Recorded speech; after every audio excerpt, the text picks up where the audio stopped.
Okay, let's see here. Okay, all right. Just making sure I had the volume up. Uh, Not that this is really all that important, but hi everybody, and I'm just going to be painting my cherries and my limes, and so I just trying to get it all set up correctly. Actually, had bought a new microphone, but I'm going back to my old one. Haven't been using it as I've been doing these live streams because, well, I was scared something would go wrong. But regardless, so it's just going to be, my iMac sound. So hopefully, by the time I get going on the new ones, I'll have the sound all set up and sounding better. So I see that there's a couple people that have joined. And hi, Carol. So my thinking was, and I already filmed a little bit of this cherries and limes back about maybe 2 months ago, just so I could get used to live streaming. And I thought, okay, so I am teaching, I'm doing these live streams, doing tutorials, and trying to paint. And so I always feel a little guilty about painting because I feel like it's taking away from, other things I need to get done. So I thought, well, why not? Why can't you watch along with me as I'm painting? And then you can really see all these fine details. So this might be a little, well, I hope you don't think it's boring. I don't, but it's going to be very, very fine details. So I've got it all set up. What I didn't do this time was set up so that you can see my palette separately. For this, I have to have my palette right next to me. It's pretty crazy, but I just like to have my brush right there and go back and forth to all my little mixes. So yeah, but it's gonna be fun. I'm working on the glass now, and if anybody saw my Facebook post, I had to shorten this. It's now a 1-1, meaning that it's just a square. It's about 18 by 18, and I got rid of all the bottom part of the painting, which I was sad about, but in a way, it makes it more focused on what I'm painting. So, okay, so I'm gonna go face down. Oh, and everybody ask me questions if you want. And this is just real casual. You're gonna just watch me paint. Now, normally I like to have a certain playlist going on when I paint, but I can't do this on here because somebody will copyright strike me, so I don't want that going on. So it's just going to be pretty quiet. You're going to hear my brush tinkling in the glass and just chatting about what exactly I'm doing and why I'm doing what I'm doing. Okay, so I'm going to show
Okay, I'll fix the sound. Give me a sec here.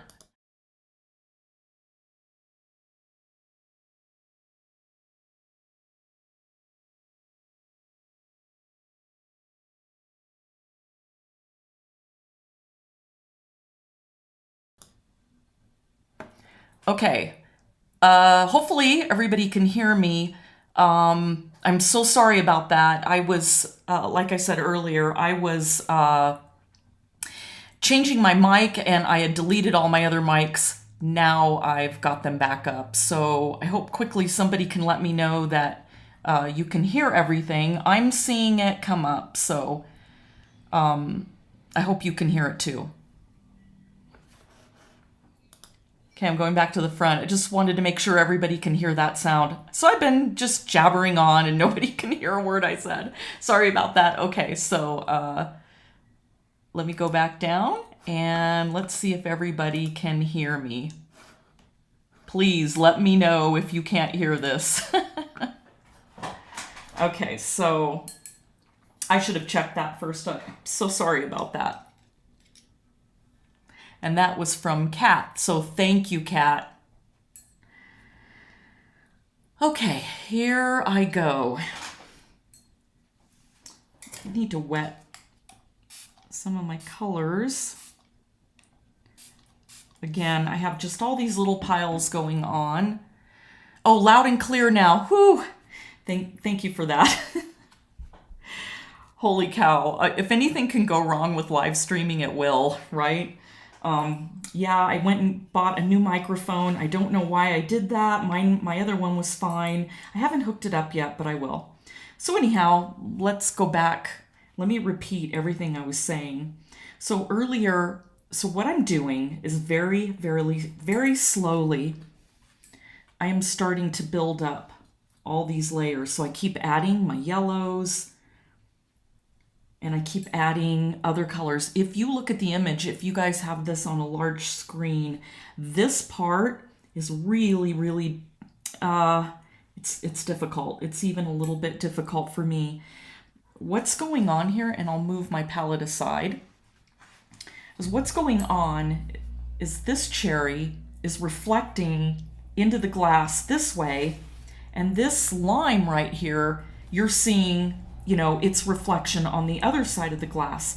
So I have to very carefully, as I'm looking at this image, I have to very carefully start blending and getting them to mesh, all the while keeping everything so that you can see what's going on, so that you'll be able to see that lime.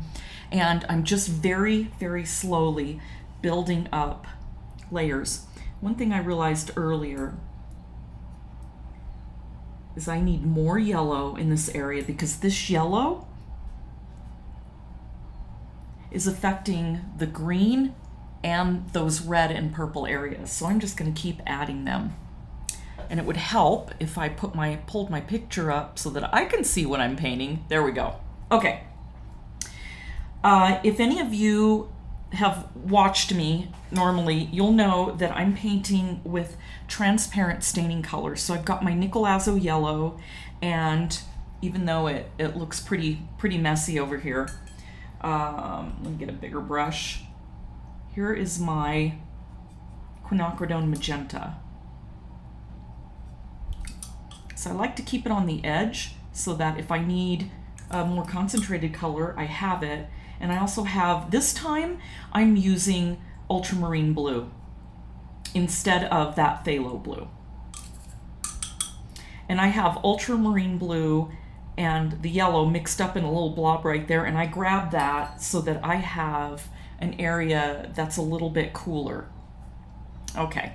So, and if you didn't get to hear me earlier, I was talking about how important all my little tiny mixes are right there, so that I can build up all these reflections in this glass. So glass really isn't, I'm not going to say it's not hard. It does take some getting used to, but you're really not painting glass. You're just painting reflections and things. So I'm going to go ahead and get myself some a little bit more yellow green. And I don't know if you, hopefully everybody heard me earlier. I don't have my other webcam separate from my color because I need it really close so I can just keep picking up these little amounts. So I am going to try and get this little area right in here finished. That's what I'm working on now. But again, feel free. I'll check every few minutes, maybe every 10-15 minutes, and see if anybody has any questions, or you can just watch.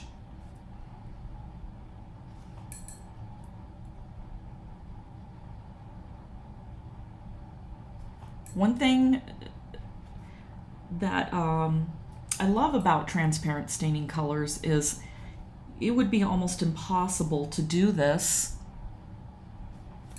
with opaque colors. So if you notice, as I'm painting over these layers, it's stained the paper so nothing is moving. So I can just keep adding little by little.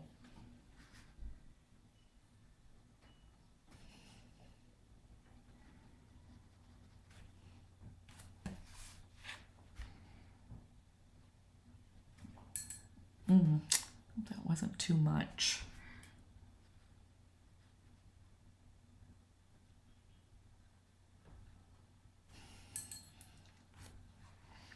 What I should have done was put some yellow right next to my magenta so I don't have to keep turning my plate. But my real estate on my plate it's pretty packed. You're gonna see a red over here. That was from another painting I was working on, and I was just kind of too lazy to clean it off. So, and I didn't want to waste the paint. So that's just gonna kind of sit there.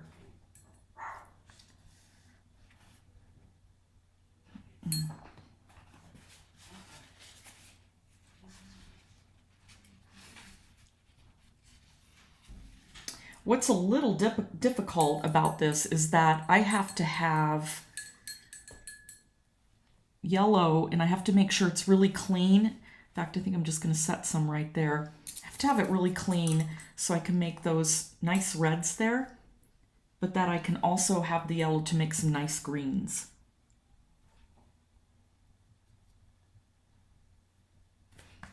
And I'm using really, really tiny brushes right now too.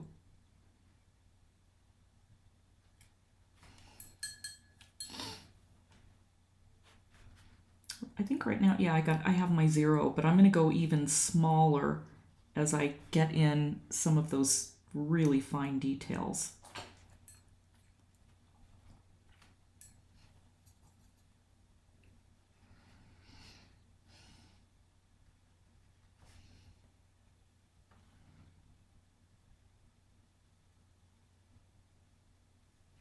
Oh, and I would love it if you'd let me know how it is without having any shake. If anybody was watching me before, my husband built me a new setup so that my my filming apparatus is off of my table so that when I go back and forth with my brush, you don't see the camera shake. So hopefully that's working.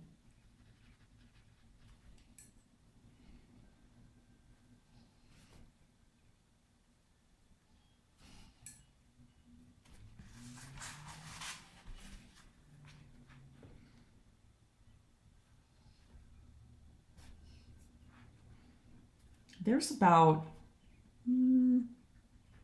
6 or 7 layers on here already.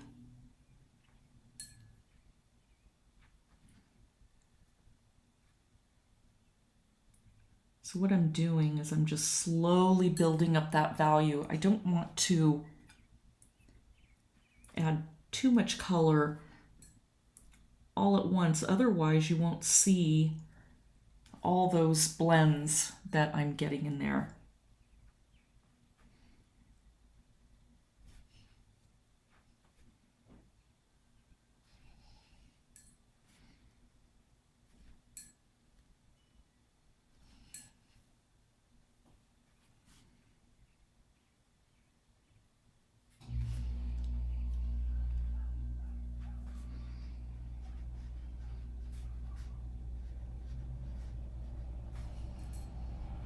You probably didn't hear me say this, but I sure wish I could have my music going, but YouTube doesn't allow that.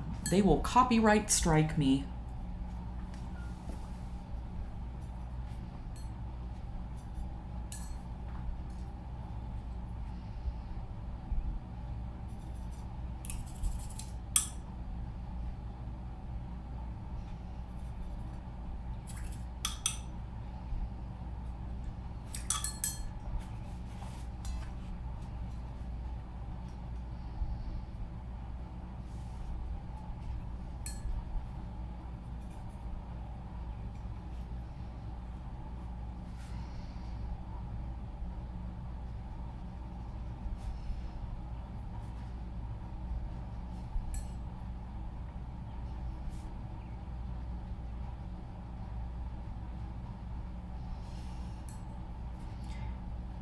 Right here is where that color's really starting to blend.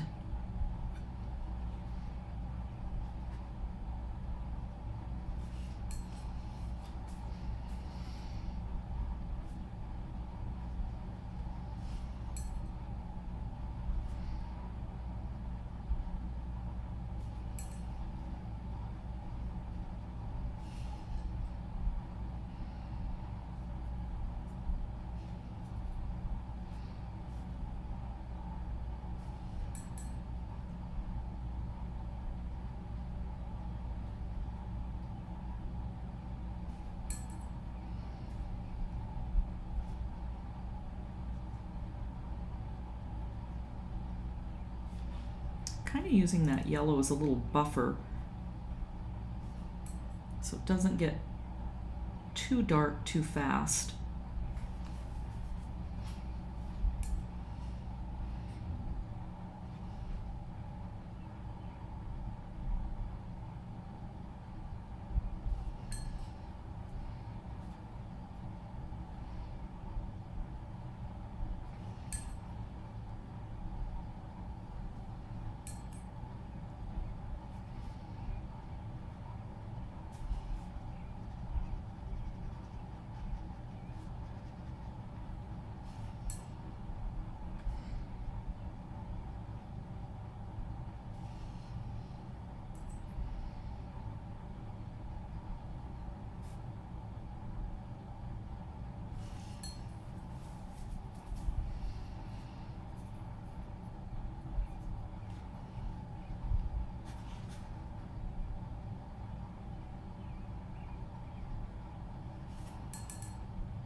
There we go, that looks better.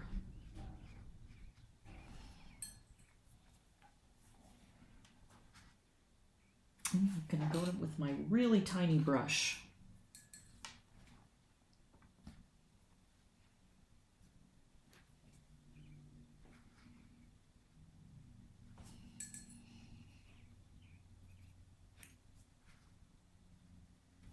Ooh.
Grabbing my scrubber brush,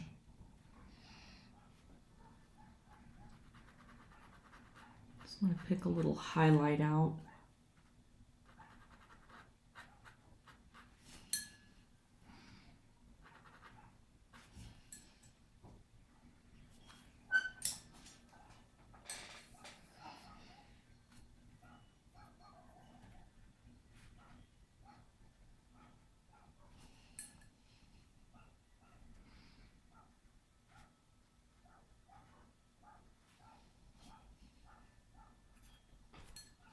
I know a lot of people don't have the patience oop, for this, but this is actually my favorite part of painting. I feel like I just end up in this like little world.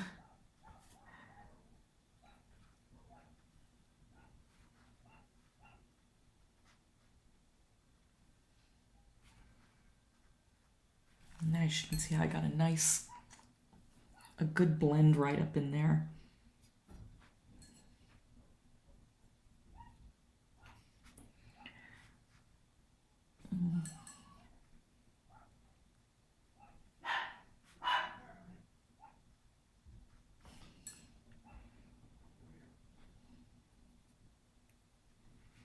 Just beware, you might hear my two chihuahuas in the background.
This area is really difficult.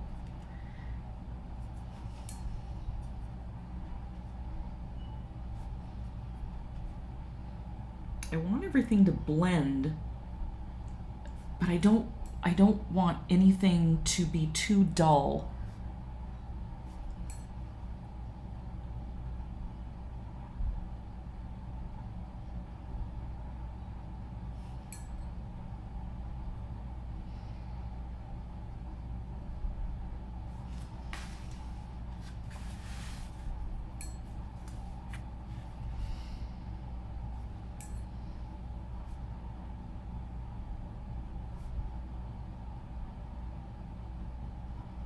I think it's just magic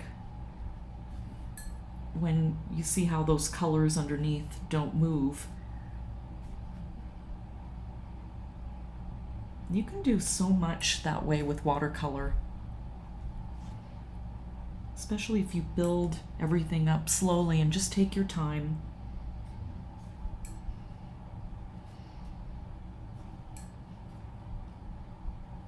I think it's hard sometimes though nowadays. Everything's in such a hurry that I don't know, just feel like you can't slow down sometimes.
It's getting there.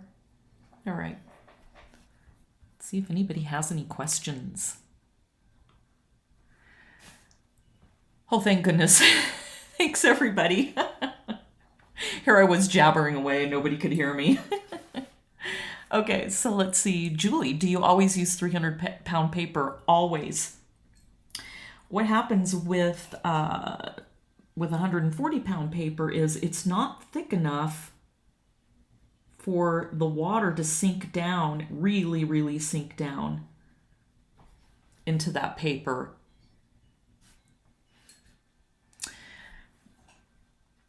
Let's see. So yes, I always use 300-pound paper. Let's see. Carol, my Winsor Newton Ultramarine is a non-staining pigment. What brand are you using? They say that, but it is staining. I mean, obviously you can see me painting right here. Those are the colors I'm using and it's not going anywhere. So I don't know why Winsor Newton says that, but I definitely look right there. I don't know how close up you can see, but that color is not going anywhere. It's definitely staying there. So I don't know why Winsor & Newton says that. Most artists, if you ask them, they will tell you too that it's they're definitely it's definitely staining. Oh, Shannon, man, I am so late. Oh, I mean, it's okay. I'm just painting. You're just watching me paint. Just hope it's not like watching paint dry. And a little bit more exciting. Okay, so I have really got to build those values. This area down here is a little scary. So what I'm going to do, I'm wetting this. And you can see paint staying right in its spot. Nothing's moving. Now, and if you watched my other video about doing those backgrounds, I wanted you to flood that paper and then wait and let it sink in. Okay, so here's my little trick for getting two complementary colors to be right next to each other and blend without turning a brown.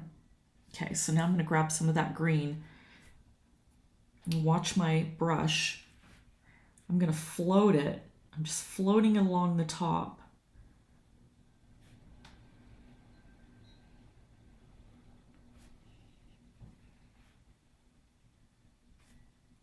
Hopefully you can see that. See how I take my brush and that right on the tip, it's holding on to that color, and then I just let it go where I want. So I actually don't want that water to sink in. I want it to sit on the top of the paper so I can just have that green just float right along the top of that. And then I'm going to do that with the red. Because now I'm starting to see where that division is going to be. It's almost like there's a half moon shape right here and some really dark values right in here.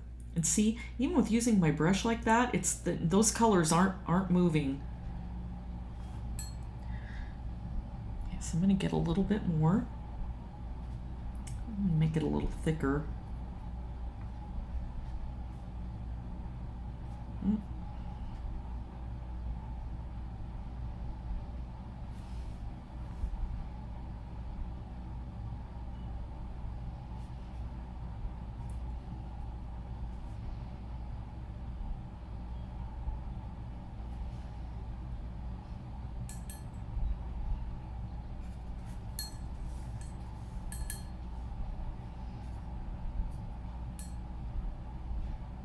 I'm running out of room for clean color. I have to clean this off.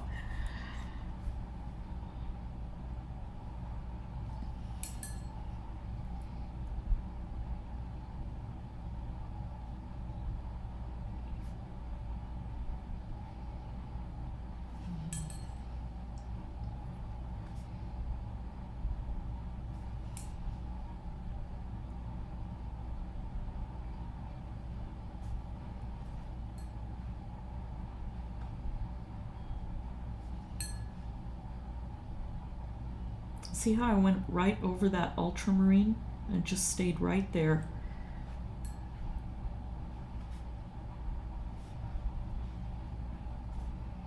I have to get that value really deep.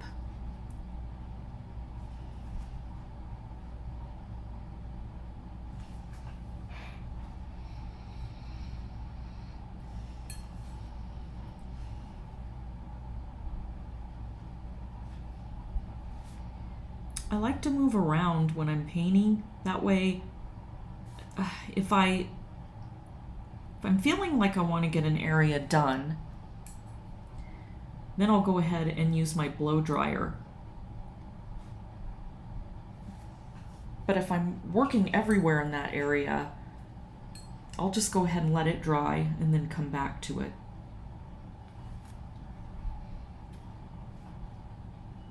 So I can see that that value is really getting dark. And then what I see is that right in a little tiny area, and this is how you have to pay close attention when you are painting glass, there's a reflection of one of the stripes, and it kind of comes down and through here.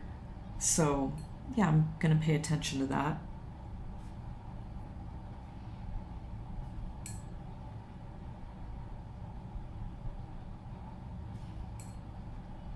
You cannot be in a hurry with watercolor. Although, well, I suppose you can, but at that point, it's really going to be just a loose watercolor. That's not the style I paint in, and not everybody paints the way I paint. But if you want to get glowing colors, the one thing you always have to remember is making sure that you're using those transparent staining colors.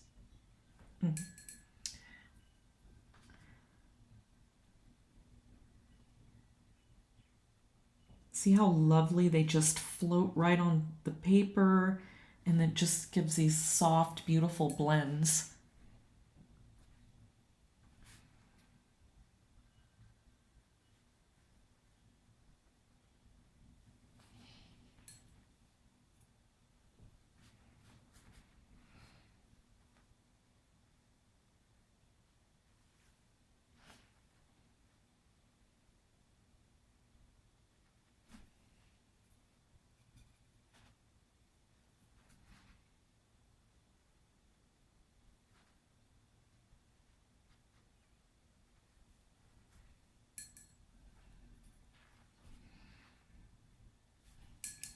That was a lot of blue.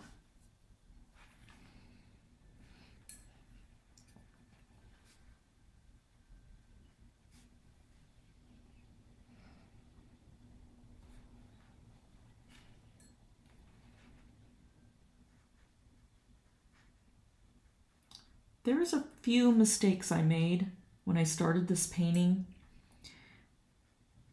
I wasn't careful about erasing my lines. I especially right in this area where I have to get these reflections in that rim of the glass. So I wasn't very careful. And when I was jabbering away and my sound wasn't on, I actually had to cut this down. It was an 18 by 24, which is a size I really like painting in.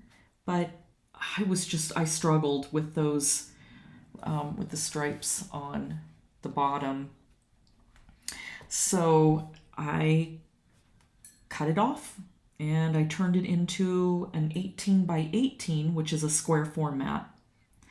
And I'm kind of glad I did, because actually I think maybe I was struggling with it because it just wasn't, it wasn't focusing enough on this whole image right here. So I think it was just, maybe it was kind of boring. And so, yeah, I just made that decision. It was a little bit of a wasted time. And the interesting thing was, when I was deciding on the composition, I thought it would look better as an 18 by 18, a square format, and I don't know why I changed it back. So I should have gone with my gut feeling.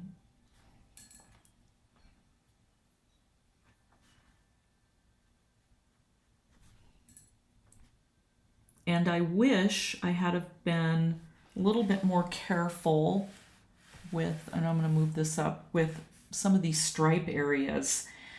So what I did was I kind of mixed the color on the palette in just various, different mixtures. Some more purple, some more blue, some were more yellow. And I wish I would have just wet the area, even though that's what I did first. I wish I had have just wet it and then dropped all the color in separately and let it kind of mingle around. But so next time, that's what I'm gonna do. So I learned that.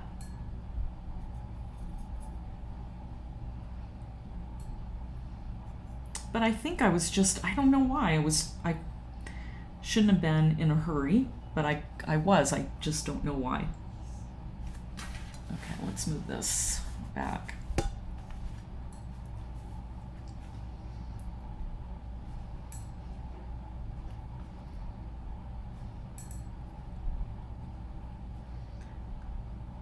So you kind of saw how I picked up the blue, I picked up the yellow, and then the magenta, and much prettier.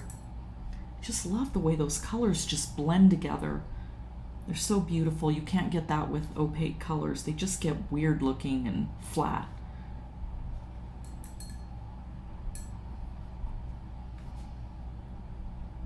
Now, here's something I talk a lot about why you want to paint with a limited palette and transparent colors. Did you see? I don't know if you could see what I did there, but I was starting to lose that little stem area. Well, I know that yellow pushes other colors out of the way if you have it at the right consistency, and that's what it did. I pushed those other colors right back out of the way, and I got my little reflection of that, the stem back in there.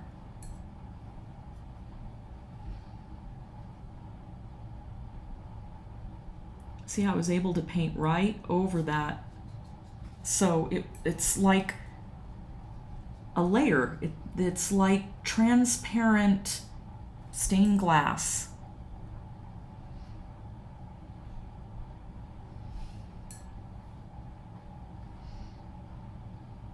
It's kind of funny too. I was looking at it earlier, and I have a stem over here. Where is it? Oh, right here. It's just floating out in the middle of nowhere. How could I have been looking at this over and over again and not see that the stem needs to connect to that cherry that's underneath that line? So I kind of struggled a little bit with these cherries up here. Like, I have to pick highlights out because right now the edges of these cherries are looking really flat. So I have to take my brushes, and because there's a lot of paint on the paper, the final paint layers on these cherries are actually sitting on the top.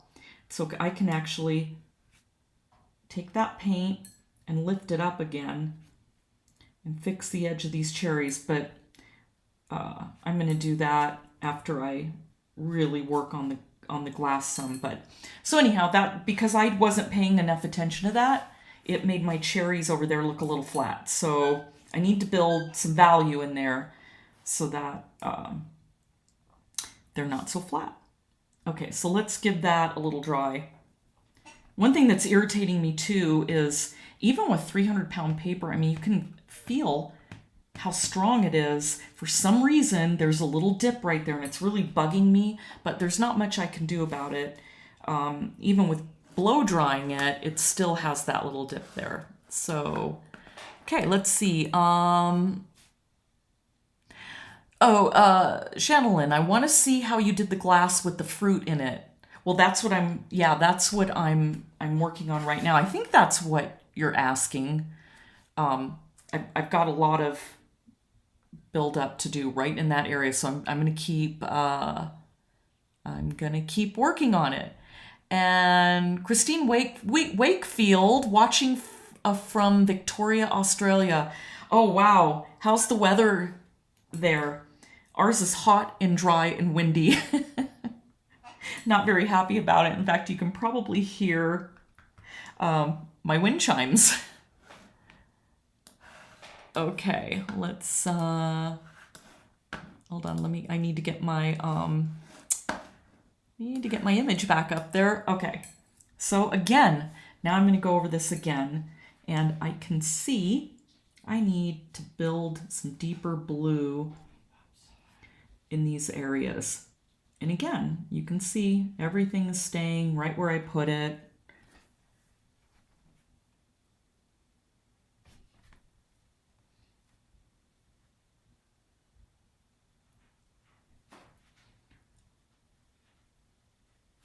I accidentally got some color right along that rim, but yeah, there's some stuff I wasn't paying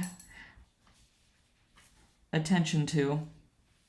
Okay, so I also have, let me spin it this way. I also have some of that quinacridone magenta. That was supposed to be my clean stuff, and I mixed up a big thing of it right there with yellow and blue. I know sometimes it's not easy to see the color on your screen, but that's what that is. That's the ultramarine blue, the nickel azo yellow, and the quinacridone magenta. So what am I going to do here? I needed it a little bit duller because I need to there's an edge right there.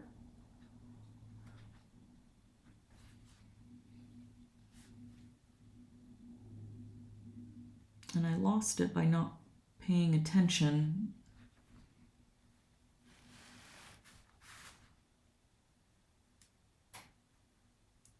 But you know, not everything goes right in a painting.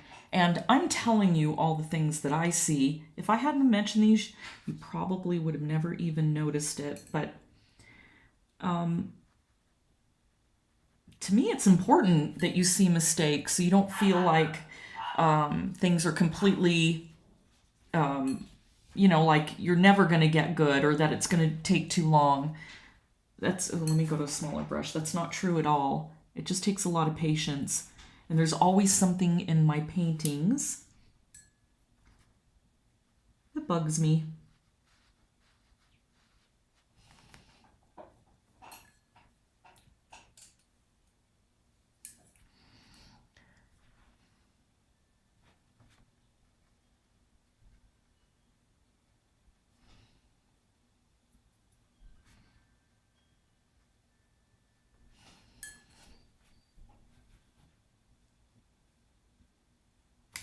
So what I need to do now is really, really darken.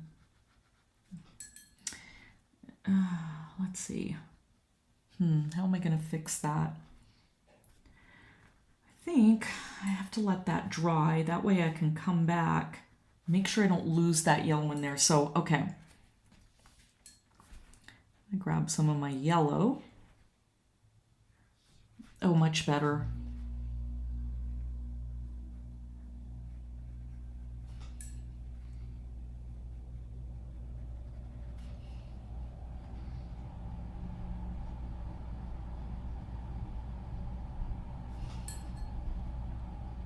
Technically it's green, but I want to make sure I get that layer of yellow in there.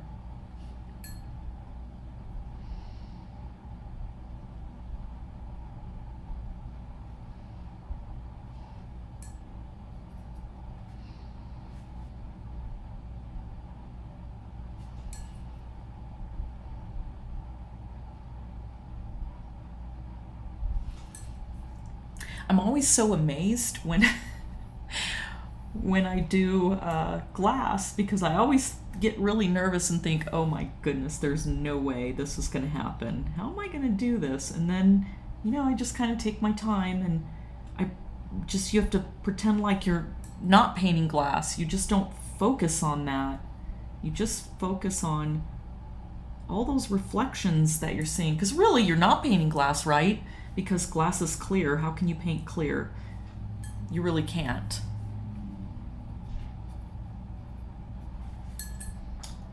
I need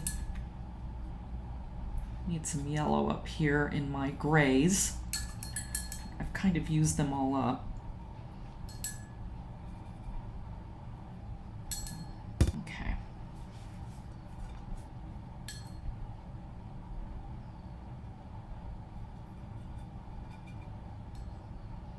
See how I have like all these dry areas? That's what I really love, because if I need, you know, some darker values, then I can take my brush and just barely get it wet and pick up some of that darker color, or the color that's dried.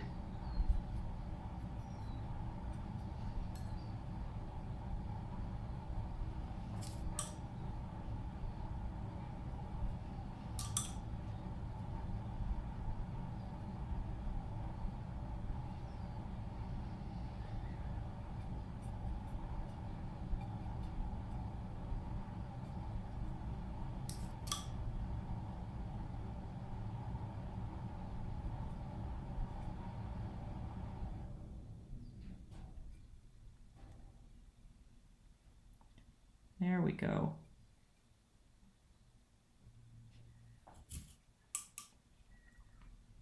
See how I make sure that I have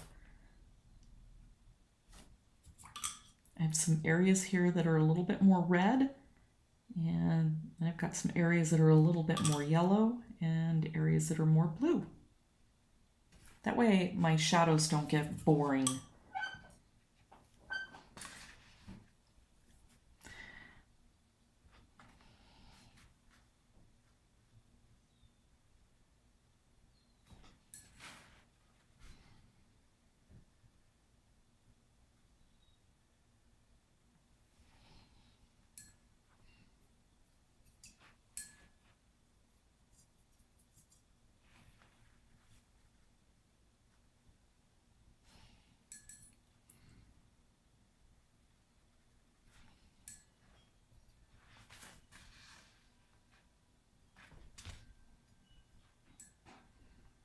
These are the areas I'm talking about that I like to pick from.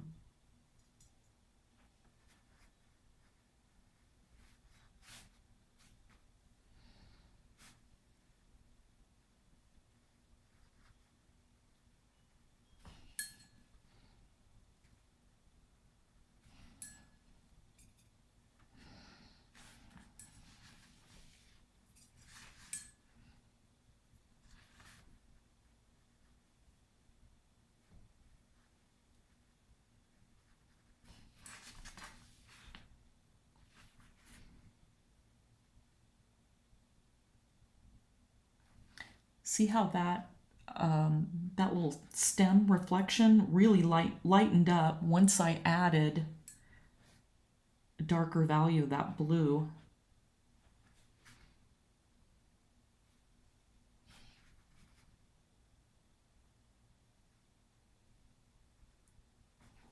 And you can see the same thing happened right in this little area.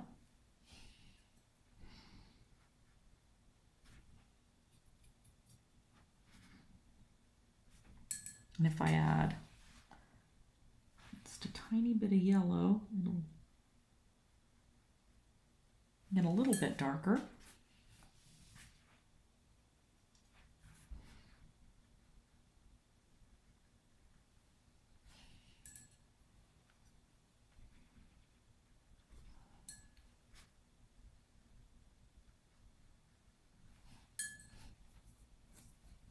And then, once that dries a little bit, I'll go back in and I'll put some color right over that edge where it's kind of going underneath. I know what I need to do now. I'm gonna have to take my scrubber brush and pull out a little of that edge. And you're probably thinking that's going a little bit too far, but again, this is, you're watching me paint. Not everybody's gonna paint this way. This is just how I paint. I love realism.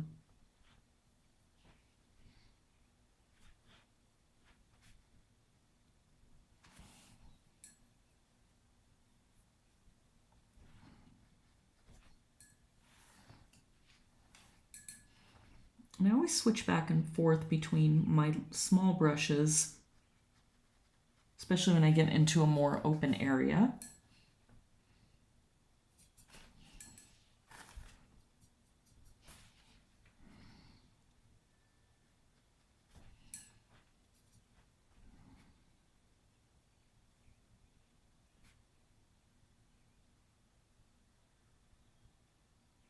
And every time I add a new layer, you can see the lines that are underneath. See, I'm adding blue, and I definitely need a little bit of that magenta.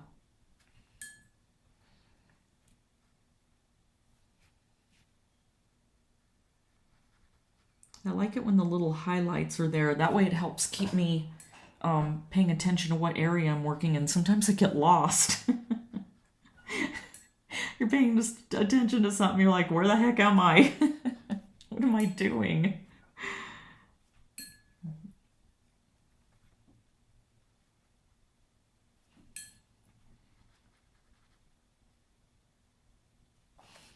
So this definitely wasn't a fast process.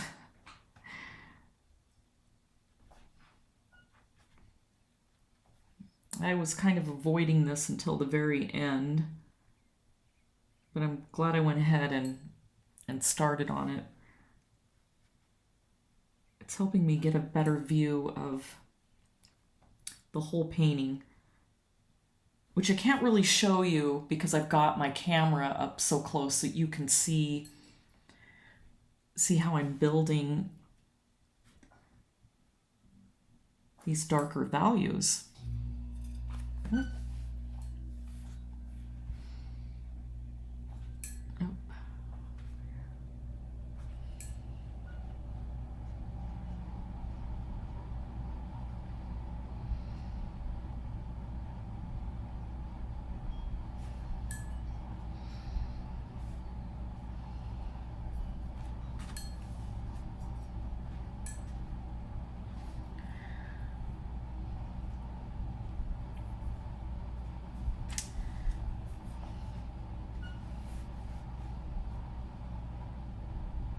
I'm gonna go. Let me get a tiny, tiny brush. That way, I can keep that line there. I don't have to worry about the color spreading out too far.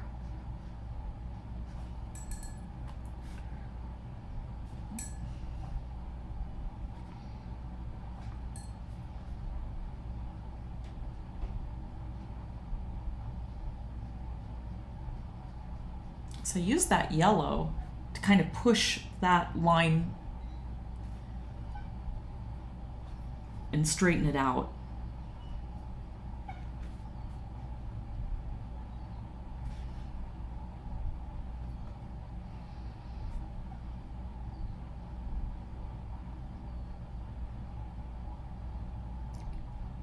Yay! Whew! I was a little nervous about that area.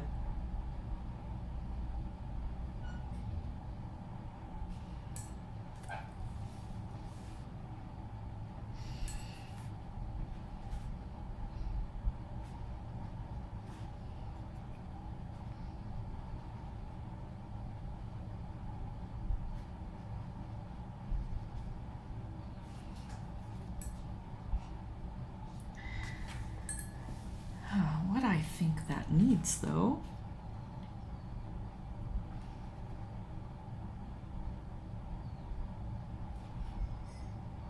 a little bit of magenta and yellow.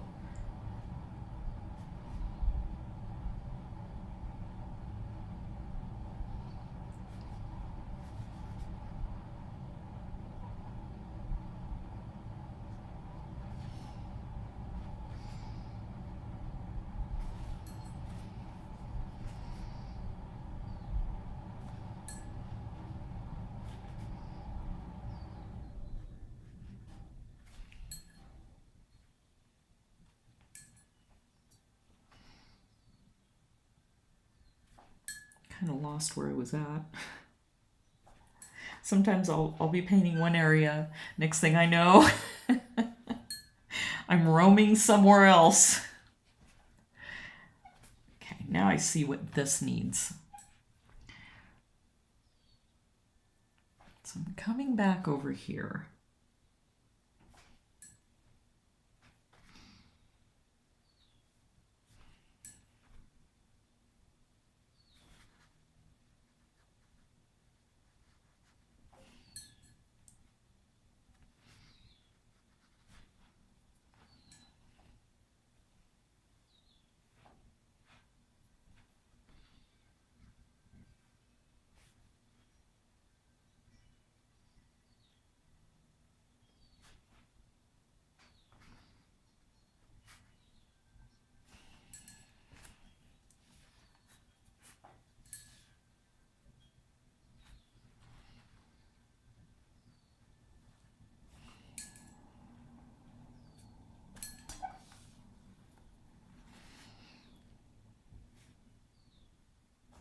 Oh, too dark.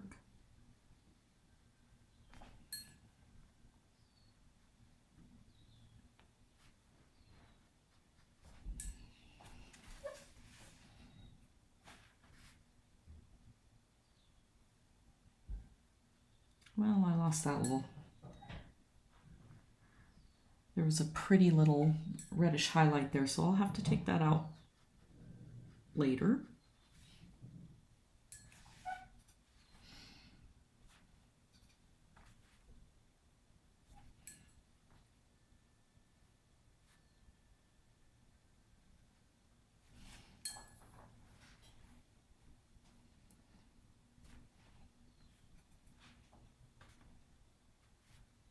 I still need to get that area darker.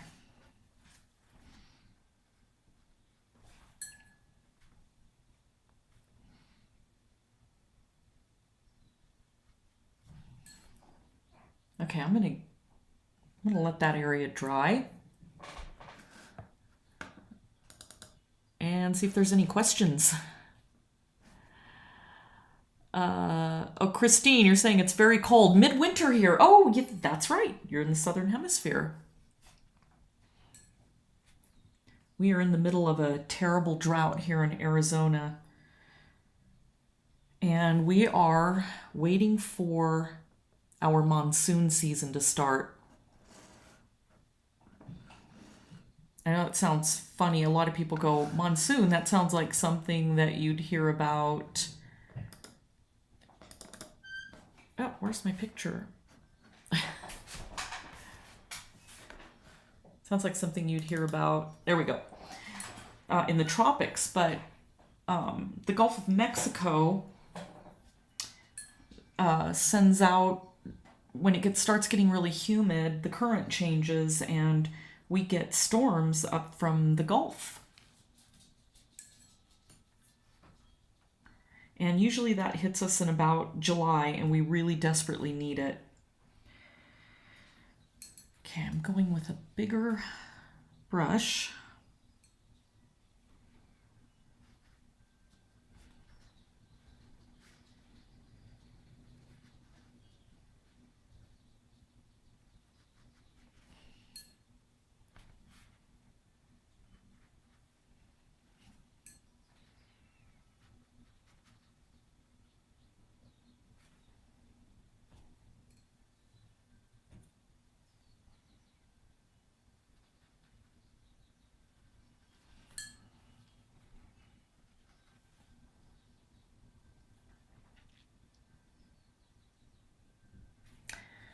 I think I have to let this area dry. Let it get really dry. And I'm going to try to, what am I going to do here? I think what will help is if I get in a nice layer of blue.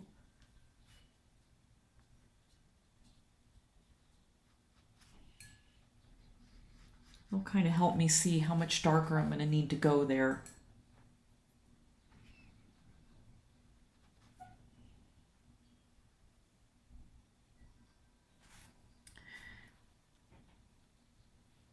Trying to watch and make sure I don't go over.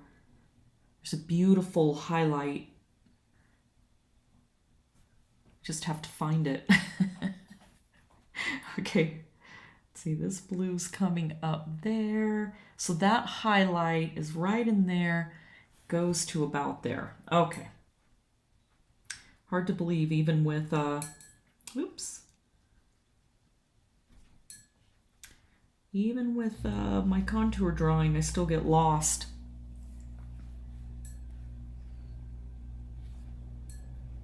I always swear I'm going to do a better job next time, and then I forget where my lines are, or what the lines are for.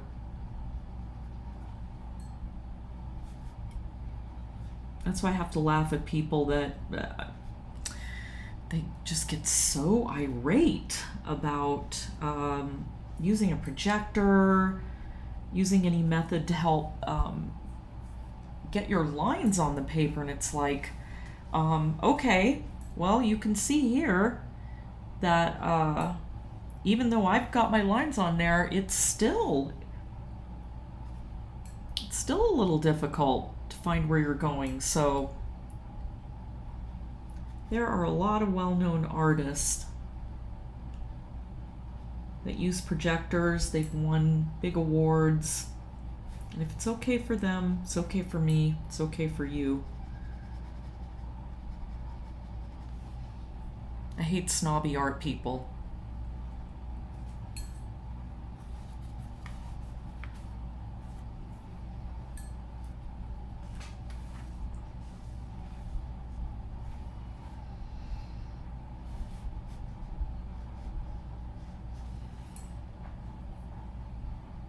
Okay, I'm gonna let that dry a little bit. And oh, here's the other thing I did. My lines, I don't know if I said that earlier, but my lines are way too dark. Should have been more careful about that, and I wasn't.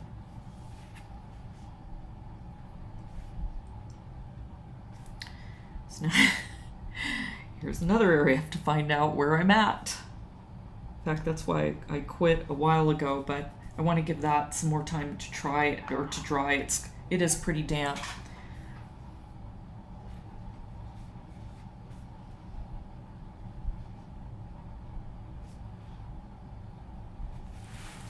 There we go. Just saw you couldn't even see what I was doing.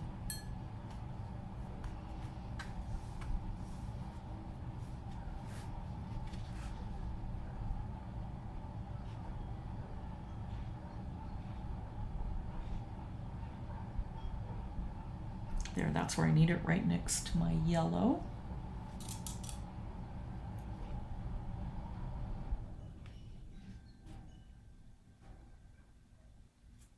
So what I'm doing here is I am adding some yellows and red oranges to complement those purple and blue greens.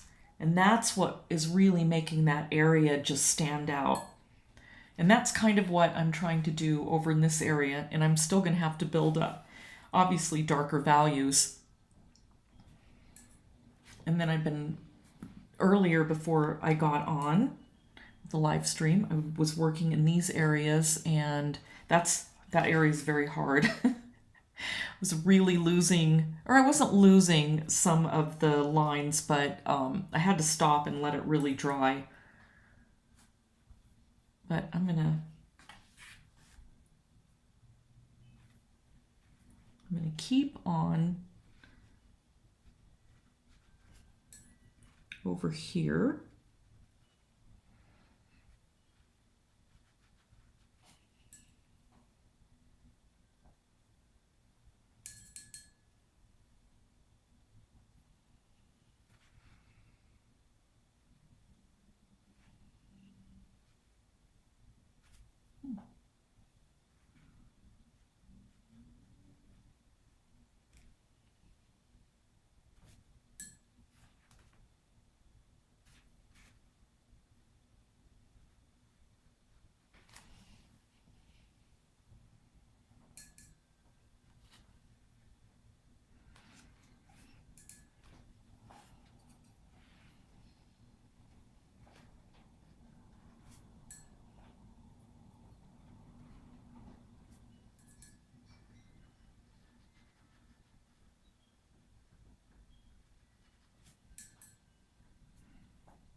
So I'm going to do a tutorial of just a little tiny area of this. It won't go into all this detail, but I think it would be fun to haven't really done a tutorial with glass yet, but I've got a bunch of them waiting to go.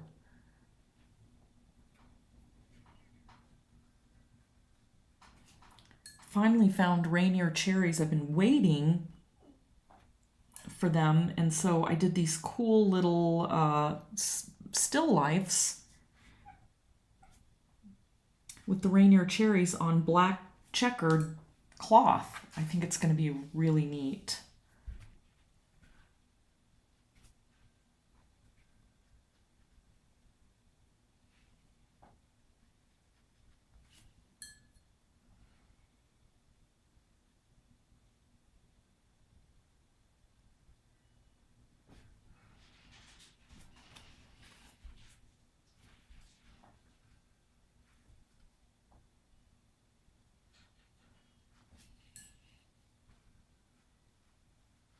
Hopefully this isn't scaring you away from doing glass.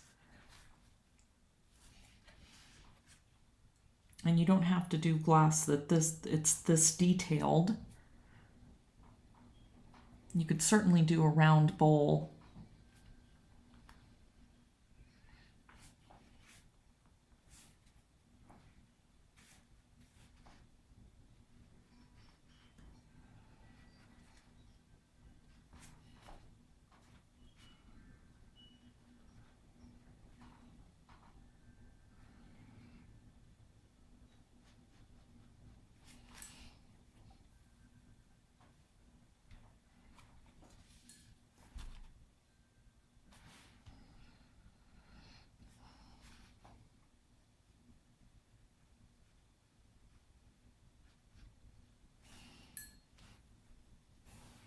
So really everything in here, all those beautiful patterns are all just reflections of the limes and the cherries and the stripes.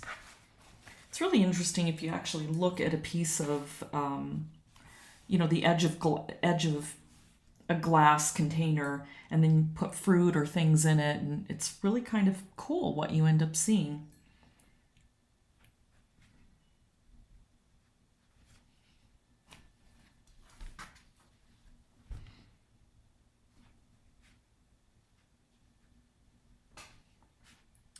So hopefully you can see how I threw some orange against that blue-green, and it just really made it pop.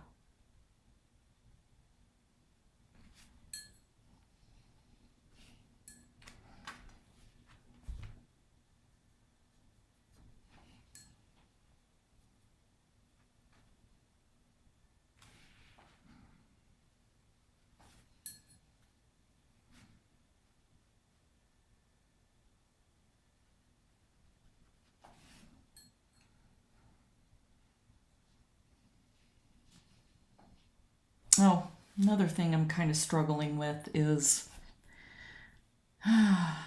this line right here. I'm going to have to do what I did over here and float some red on the top so that you can see the reflection of the cherries onto this lime. But I was getting a little frustrated with it, so I kind of quit a little bit. Okay, I'm going to have to dry this.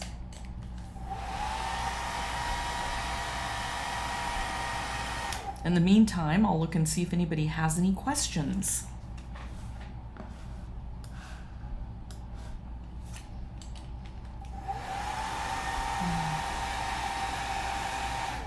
Shannon, oh, we're in Spokane and we got over an inch of rain today. Streets are flooding. Can you please send some our way?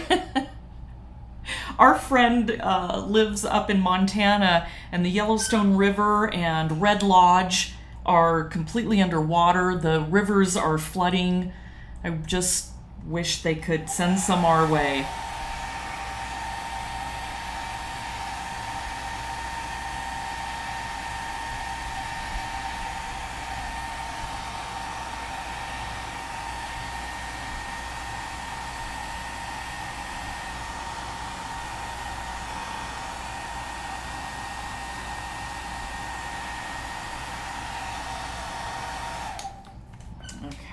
That's a little better. Ah, hi Shannon.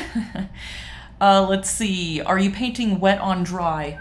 Um, I'm kind of doing all different kinds of things. Wet on dry. I had floated some green in here, so I had painted it wet and then floated the green on top of it so it would blend out nicely with that red. And so now I kind of feel like I could go back to this area, so I'm gonna stop playing over there because I'm a little lost. Wait, I just saw something. Finally. Okay, hold on. Let's see. There we go. That's what I needed.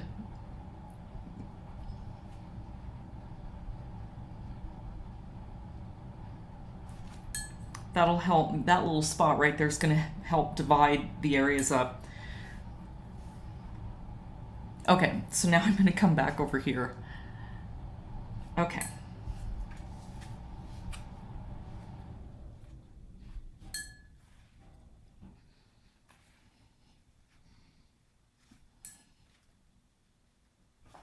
Not too much.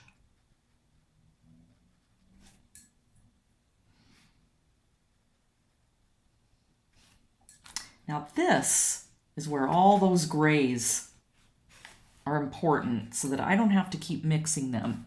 So all these little spots now. So I can start picking them out.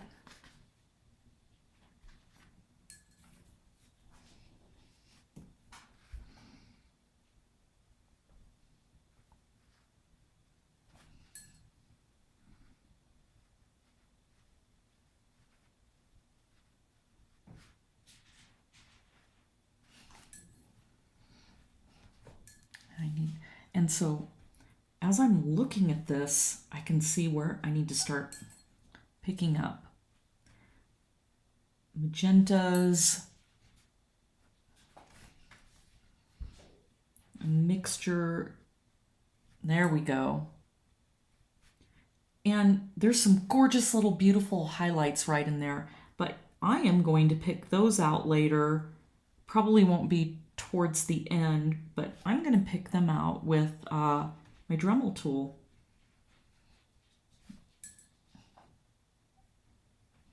And I'll film that so you can see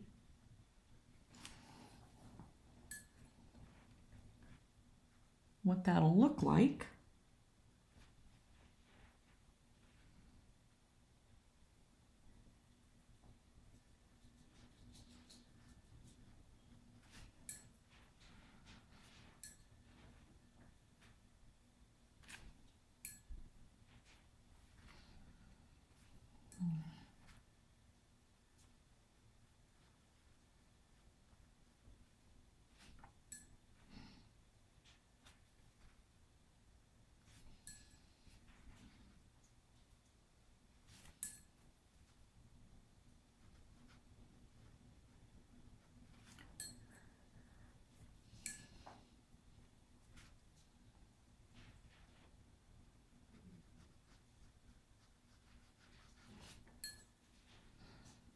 See, this area needs to be darker.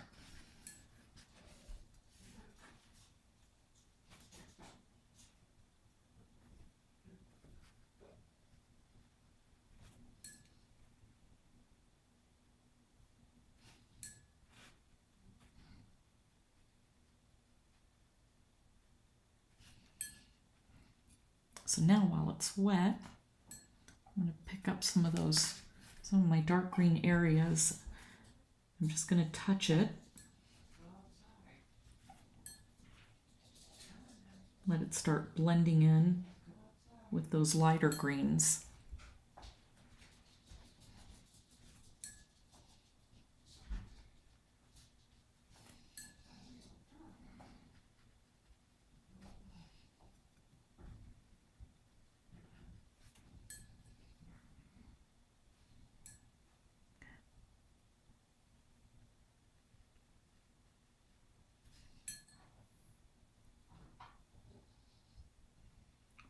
This little area right here is hard because I don't want to dull. I mean, red and green are obviously complementary colors, so I don't want to dull them down and get this ugly brown, but I need to deepen the value, so that's why I'm going so slow. Let's wet it first.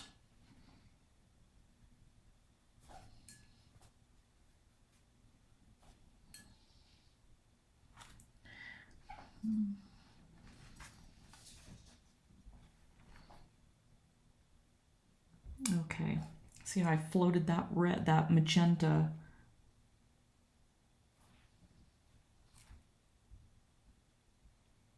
But it needs more green. So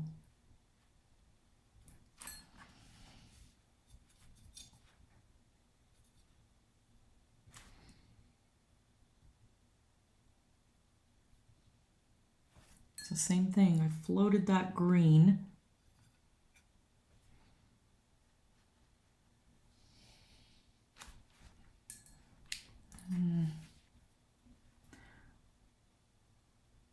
Aha. There we go.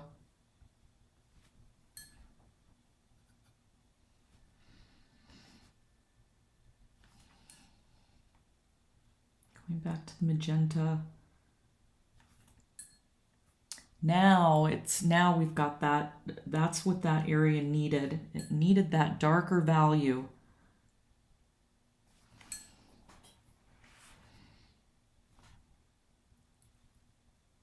Yeah, putting lots of water on there. I think what's going to cause me a problem though is that goofy dip in the paper. I don't want anything to run back, but it's going to a little bit.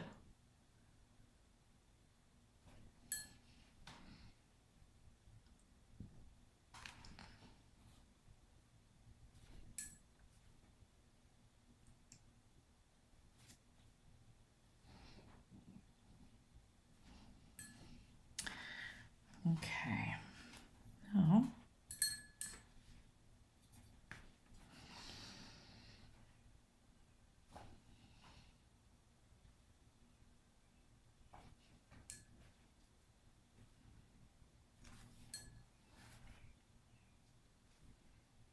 this is where your eyes can trick you a little bit. I'm looking at that, and sometimes I look at this area right here. Pull that down a little bit. And when I look at it, sometimes it looks blue. Sometimes it looks more purplish.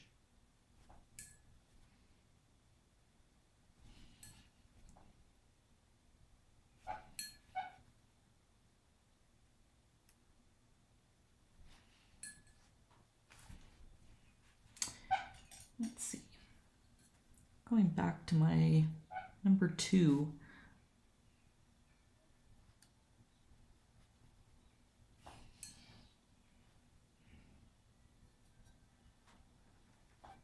Let's see. Oh, that doesn't look right.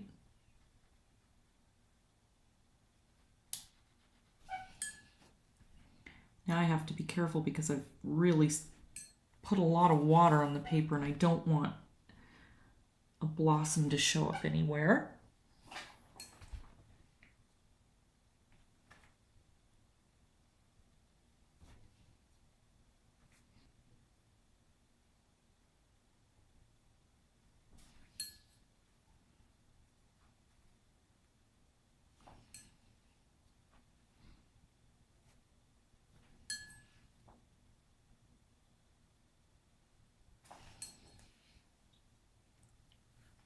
Well, I think it's really starting to develop now.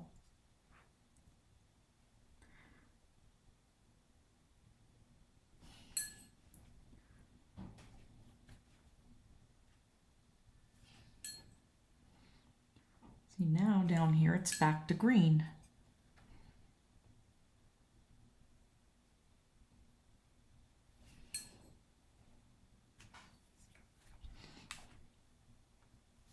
This whole area's been a little bit of a challenge.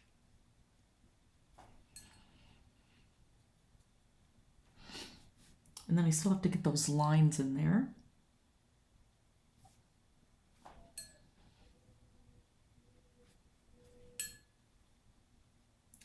Now at this point, I have to be very careful because that paint is now starting to sit on the top of the paper. I have so many layers on here. So pretty soon you get to the point where the paper has a harder time absorbing the paint. So I have to be really careful and take it easy.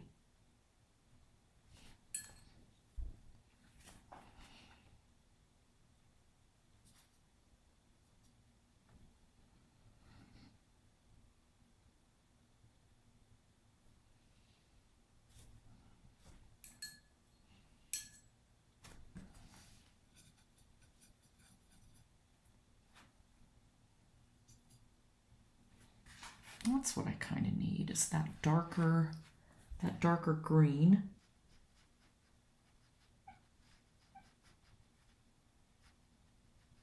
I don't know if you can see how I'm actually picking that color up and moving it around.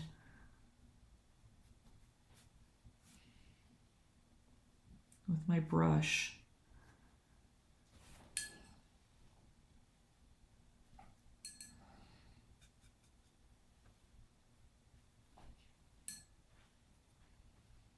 It's pretty soaked there.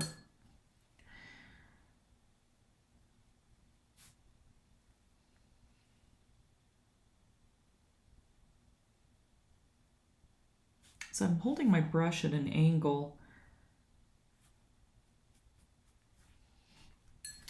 I need more value down in there.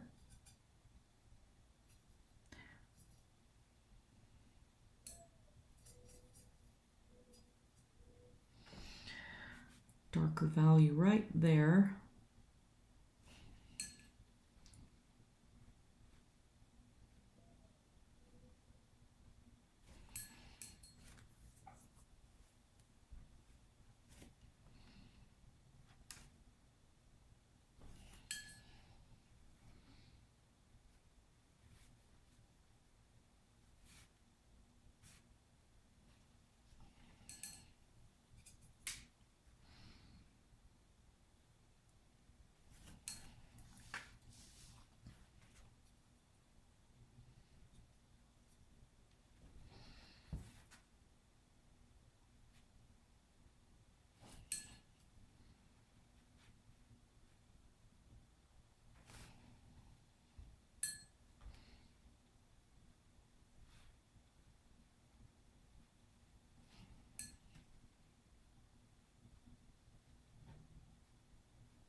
It's still not dark enough.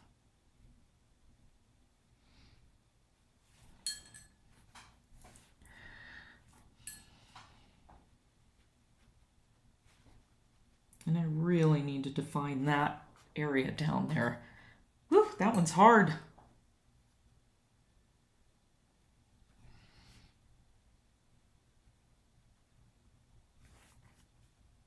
Okay, I think I'm going to stop and I'm going to let that dry for a minute and see if anybody has any questions. Nobody has any questions.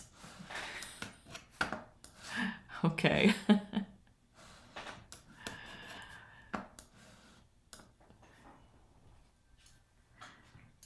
let me get that dried.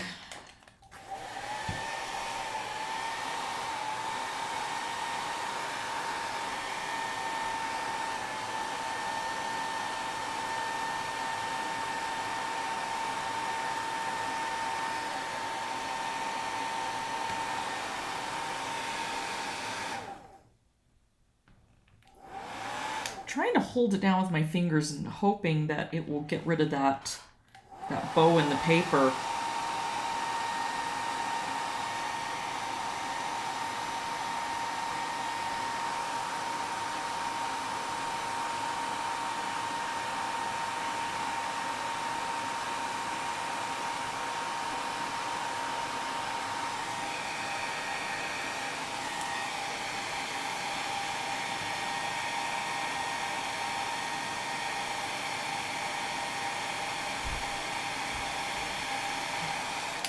Well, it worked a little bit.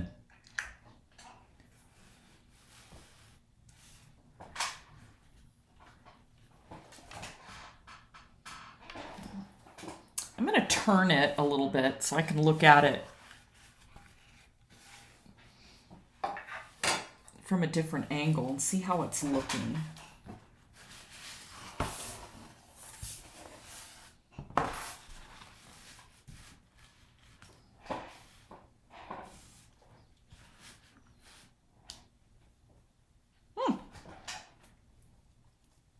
That, I think, is really starting to look good. I think it's amazing that you've been watching me. I have been mixing my reds and my greens and letting those colors mingle, and I still don't have this ugly brown color. It just is working out really nice. I'm really happy. I'm going to turn my image so I can look at it.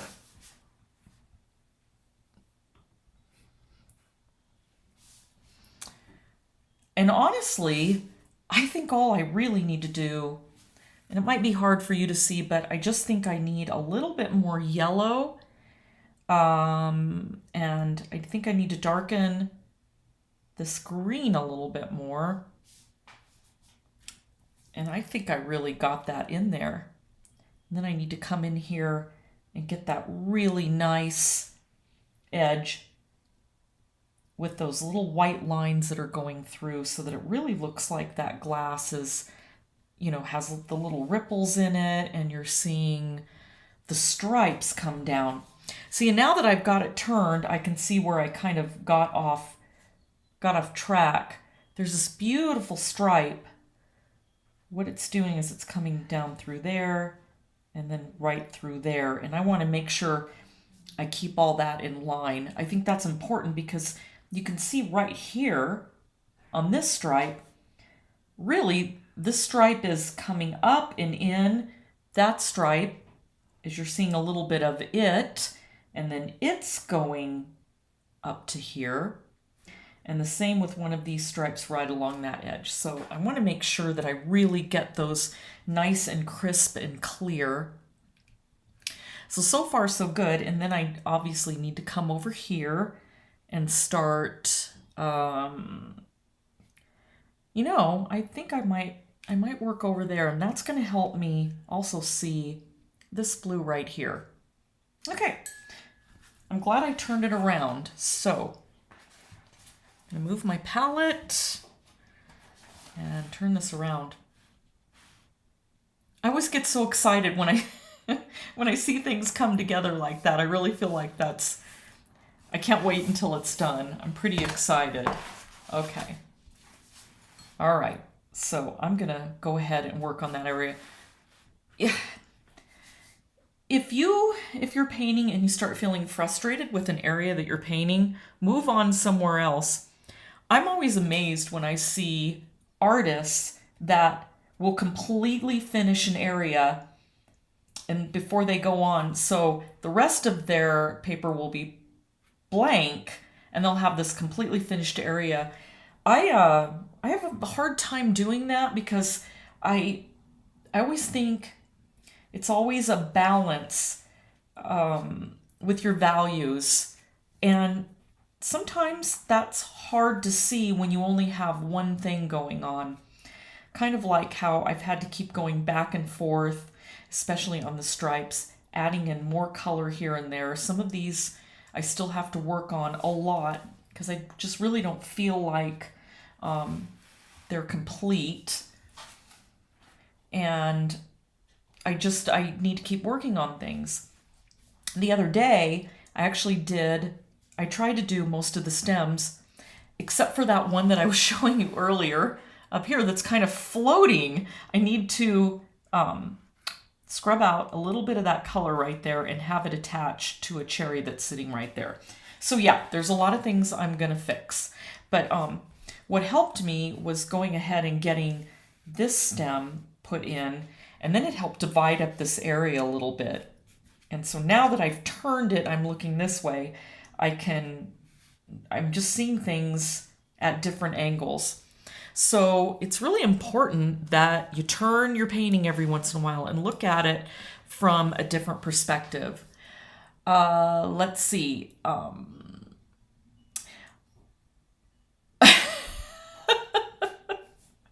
looking.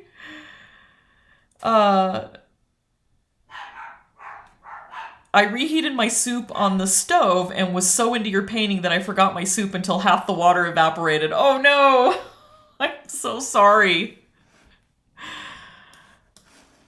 Yikes. Okay. Hopefully, I hope you guys are seeing this okay. YouTube is saying that it's dropping some of the frames. So, ugh. I hope I hope you're seeing that okay.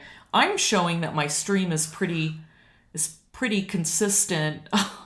If you guys are having any issues, let me know. Just post that and I'll look at it.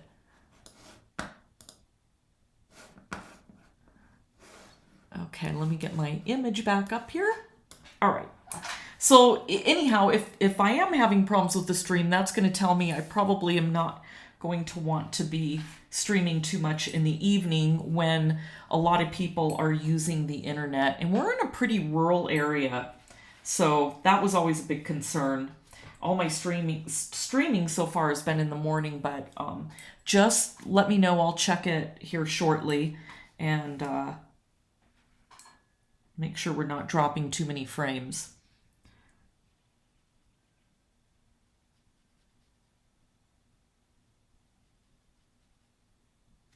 Much better.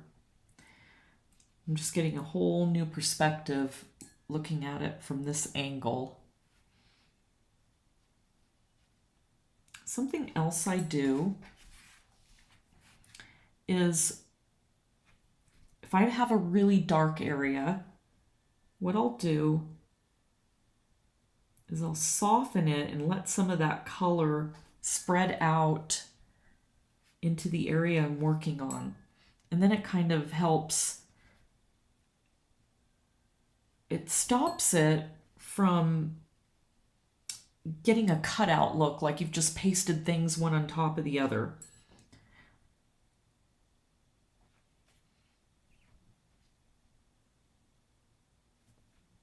So I'm trying to get some thick blue. Oh, that was way too thick. Okay, so I'm just got to pick some of that up.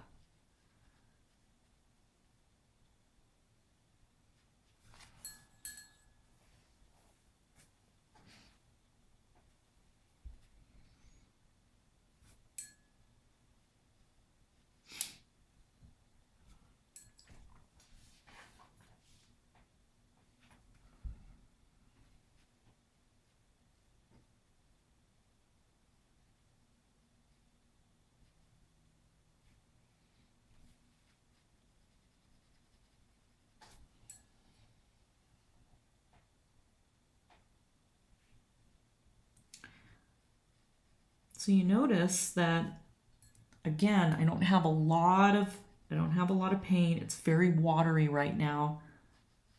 And it may look like I have lost, there's a lighter area right there and a darker area there. But as I start adding those layers, that's going to come out. It's going to look really light.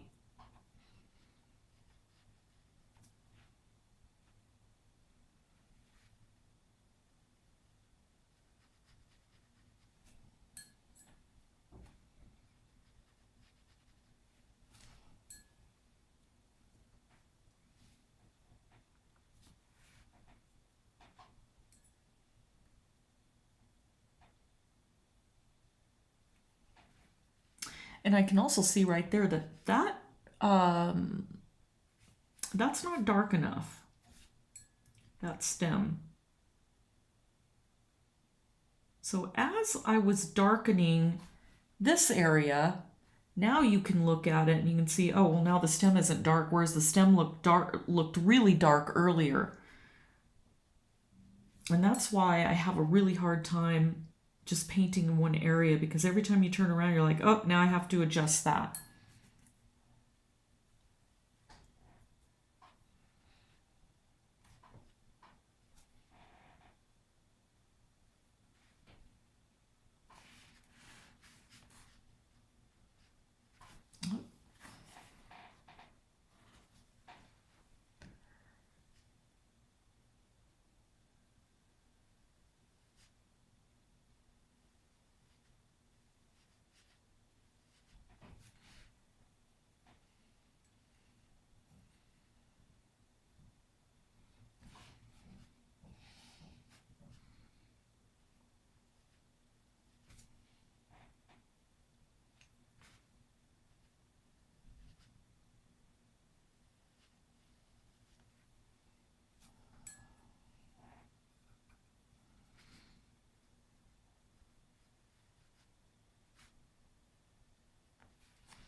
Phew! Excuse me.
I know everybody has different monitors, but I really wish you could see how deep and rich that color is.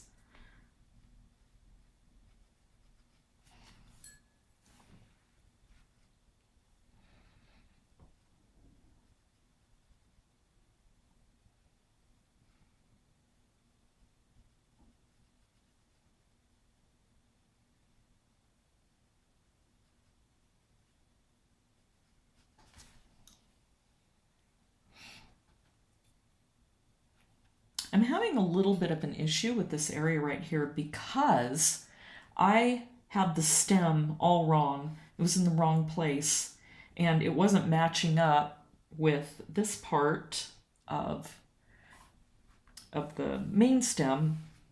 So I had to scrub it out, but it's not too bad. It's a little fuzzy, but considering that normally when I do that, I press it down with the back of like a plastic spoon. But so far, it seems to be okay. I think once the values are just so dark, you're not really going to see it.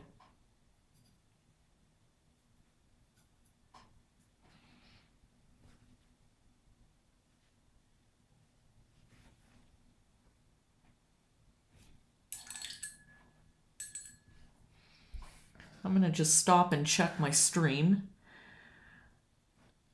Oh, the streaming has no issue. Oh, that's good. Whew. I don't know why YouTube was saying that, so I'm glad you guys can still see it. Let's see. Carol, what size brush are you using right now on the rim of the glass? Oh, I am using a double aught. I also have, so I have a 0, a double aught, and that's my 5-aught. And I use that when I really need to get a super fine line. So I may be using that here in a few minutes.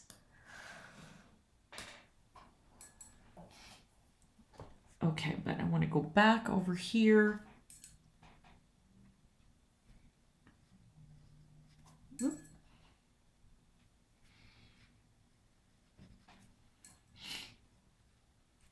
Whoops, wrong area.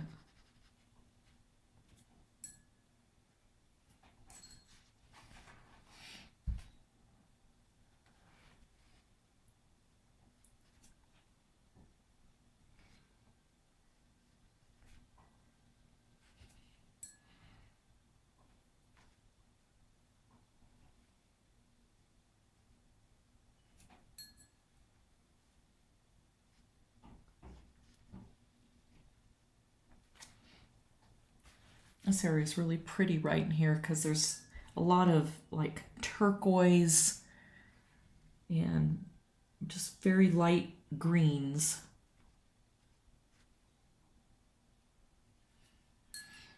Hopefully that's coming through.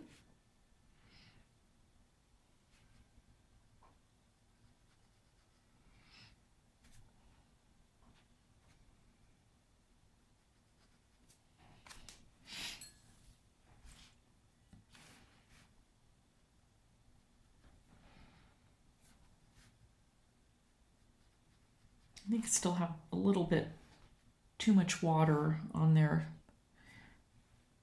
I'll let that dry for a little bit and then I'll come back over here.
So another thing I'm going to have to do as I get close to finishing this, I'm going to have to be taking my scrubber brush and fixing a lot of the areas that where I lost some highlights.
What do I need? I need a little bit of yellow in there.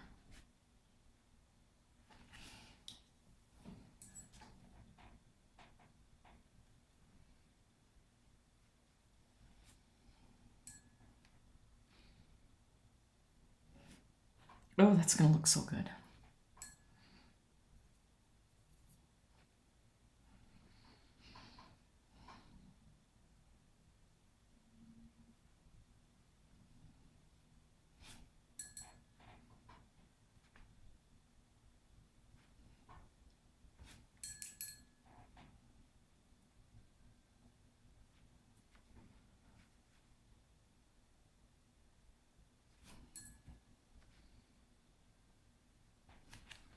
Now I'm going to go with my very tiny 5/0 brush, and I need to get rid of that color right there. I don't know if anybody had heard me earlier, but I got lazy. I have like a zillion plates right now that are all covered with color from all the tutorials. And so I grabbed this plate, and it had other color from another palette, and I just didn't want to clean it off. So that was kind of a mistake.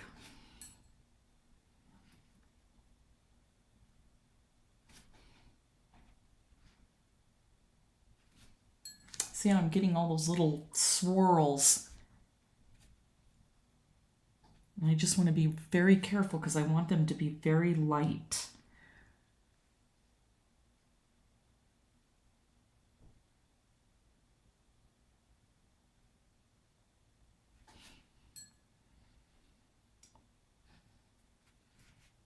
I don't know, I suppose maybe you're not really going to see it, but I'm going to see it. And I like putting them in there, and it makes me happy to do that.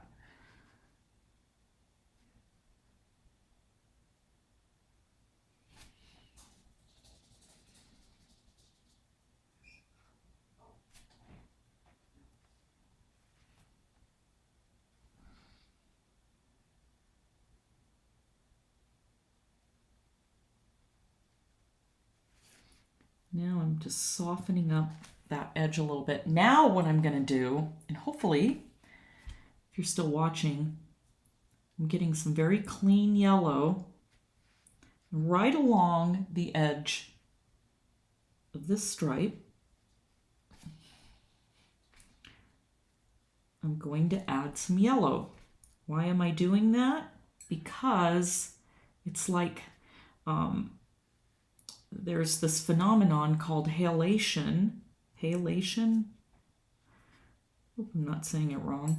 But anyhow, it's like when you look at something in the light and there's a halo around it, and that halo is usually the opposite of whatever color you're seeing. So if it's something that's bright green, that halation is usually like a beautiful reddish yellow or an orangey color, and it kind of changes. Most of the time though, when I'm paying attention to it, so next time you're looking at like a plant in the sun, put the sun behind it and really look at it, and you'll see that. And I always add that somewhere in my paintings, and it makes a huge difference to me, especially if I am painting like my florals and the background is really dark, then around all the edges of the petals I'll put an orange, just a faint orange line, and it really makes things stand out.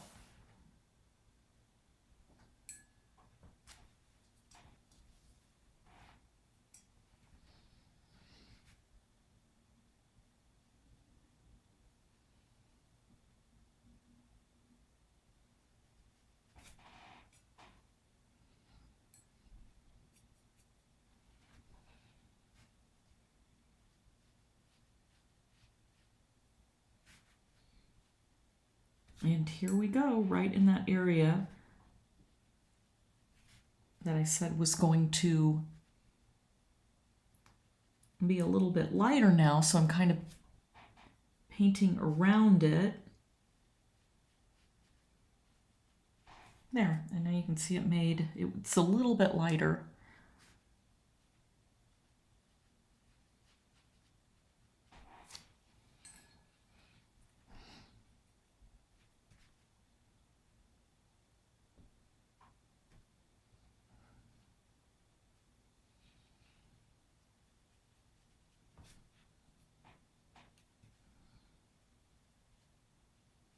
I know this probably seems tedious to most of you, but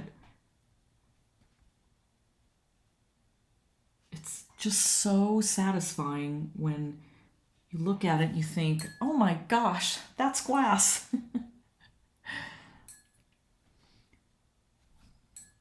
Actually,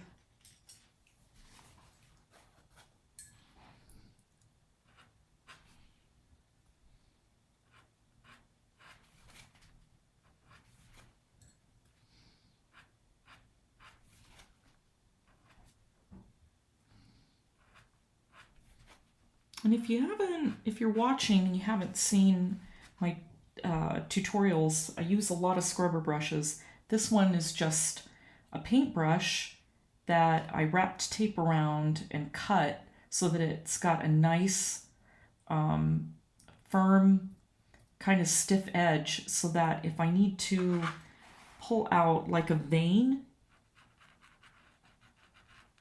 or a line, I can do that. And then I have my other scrubber brushes. Obviously, if you've seen me use them, my Dick Blick scrubber brushes, and I love them because they're stiff, but not as stiff as an oil brush, and it's kind of soft around the edges, so when I hold it like this, I get nice, beautiful blends. Okay, back to this area.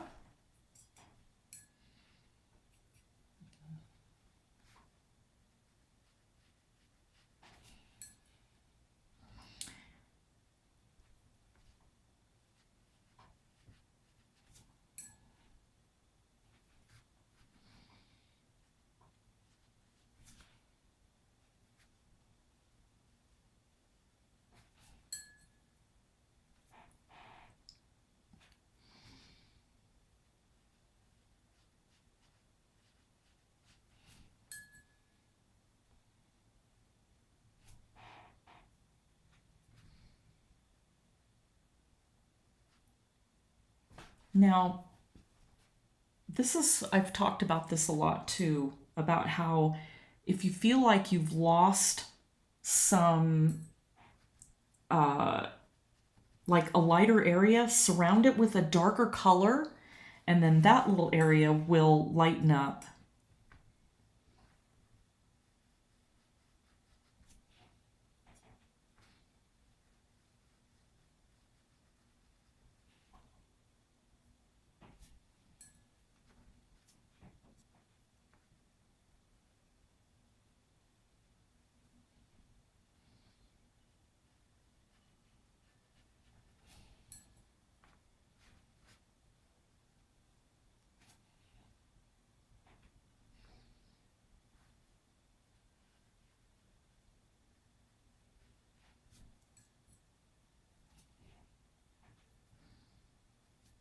See, need to get a thicker mixture so it stays where I put it.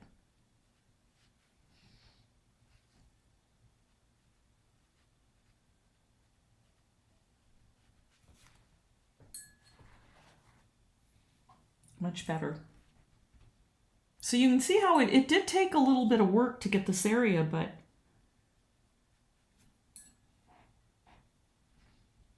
it's going to look beautiful because this is going to be lighter, and I'm going to build more dark values.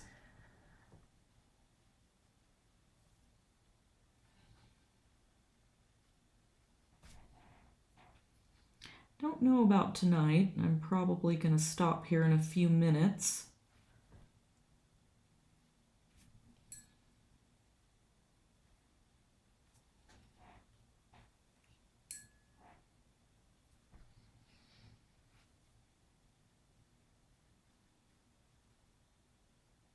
And hopefully you didn't find this too much like watching paint dry.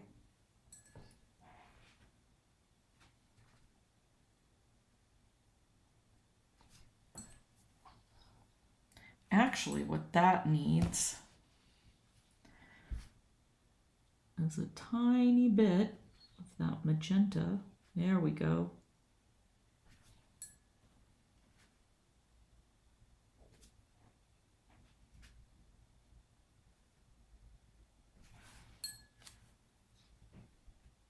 Looking good. All right. Carol. Halation, the spreading of light beyond its proper boundaries to form a fog around the edges of a bright image in a photograph or on a television screen. Okay, I'm using that. Is that okay, Carol? My goodness, you said that way better than I did. But yes, that's what halation is, and it's a beautiful effect, especially if you use it around the edges of leaves and flowers, or even like lily pads in a pond. It looks amazing. It just really makes things just come forward. Okay, let's see. Now what I need to do is I think I'm gonna do this one last thing. I'm gonna take some dark green, but first, that's pretty dry. I'm wetting the stem.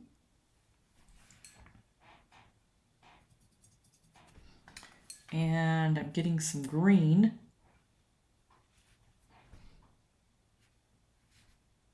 I'm just kind of floating it right on the top there.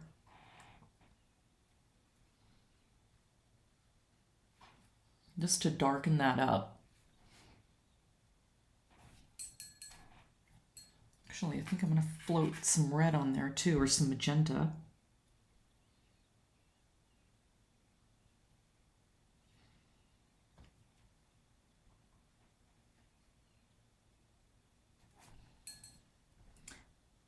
That's what it needed.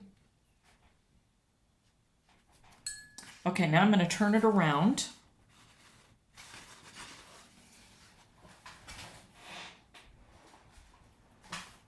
I'm going to see how it looks.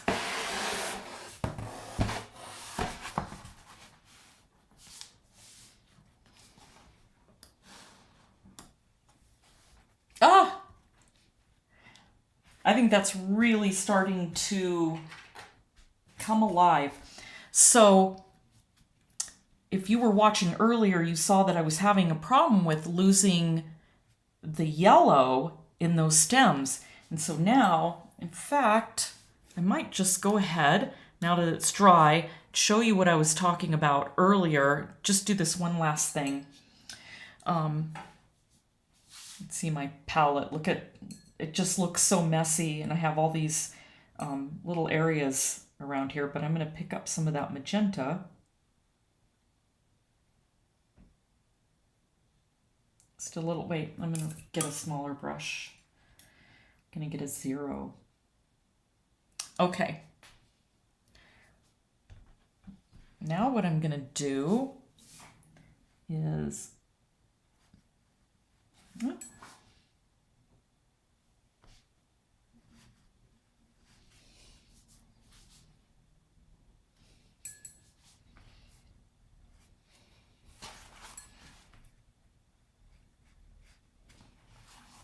adding just a little bit of red.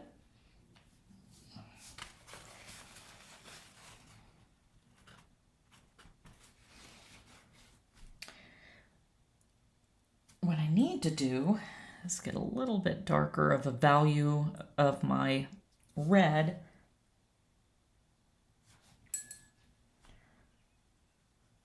There we go. So now that one is kind of sitting behind that one, and I'll add a little bit of green to it.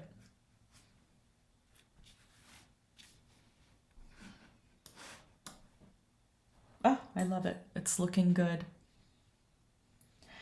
All right, let's see. I think I am going to stop for the evening, but I want to see if there's any other questions. But so I'll wait a few minutes, a few seconds, see if anybody has any other questions, and I'm gonna check this out after I get offline, see if there's some other areas that I need to go over. But look at the depth that I really achieved in this glass. And most of that was just patience. You saw how I had to stop. Let me move that out of the way a little bit. You saw that I had to stop. I worked over here a little bit, and then I had to come down over here. So it's just a back and forth and a back and forth, layer after layer after layer. But wow, I'm so happy with this. This is really what this painting needed, was to really get that glass going, and that's just, I think it's really coming forward.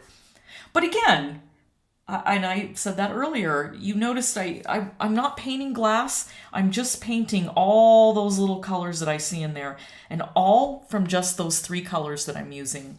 That ultramarine blue, the nickel azo yellow, and the quinacridone magenta. And look at what beautiful reds I got in there. I think it's just turning out really nice. Let's see. Shannon, I can do tedious with the best of them. I spent a good bit of yesterday working on the stem and leaf area under the main magnolia blossom. I love what I did, even if no one else notices. You know what though, Shannon? It's a cumulative effect. You saw how much work. It took me 2 hours just working on this little area. And if I hadn't have put that much detail in it, I don't think that I would get all these gorgeous like little highlights and sparkles. You can even see that once I start picking out a couple more, look at how it just almost seems like it's shimmering. So I think all those little details do count. And if you don't want to put them in, that's okay too. But I think really the important thing is that you can really do anything with three colors if you just work hard enough on practicing building up dark values, making sure you've just got little clean areas of color so that you can build up good saturated areas. And I'm probably going to have to clean this plate off a little bit, so I'm starting to run out of little areas for my clean color. Let's see. Carol, I'd never heard of halation before. I looked it up. I've learned something new, and I just remembered that you used it on the dogwoods. I did, and if you go to any of my paintings on my gallery and you look at them closely, look at the edges, and you will see where I've added halation into different areas. And really, that area right there has it. There's some areas over up in here that have got it, and it's so important. It just really just brings out the color, and especially because it's almost like you're using the complement of the color that you've just painted, and that's really how you're really making things glow. And just like right there, we're using the yellow and the green against, or the red and the green against each other. It makes a huge difference. And Bunny, thank you so much for the streaming, Debbie. You're welcome. I get to work, and you guys get to see how I'm really building that. And yeah, I think that's all good. I really, really want to get this little area in here done. And I really didn't do much on there because, boy, this one's going to take a lot of concentration. I got off on my lines a little bit, so I think if I'm just really quiet and I don't talk and I've got some time in the morning, I'll be able to fix these little areas in there, and then we'll really see it start to come forward. So I think that's going to be it. So I'm going to go ahead and shut the stream down, and I'll take a picture of this and I will put it on Facebook so that you can see the whole thing. Yep. Okay, everybody. Thanks for watching, and look for this on Facebook. So have a good evening, everybody. Bye-bye.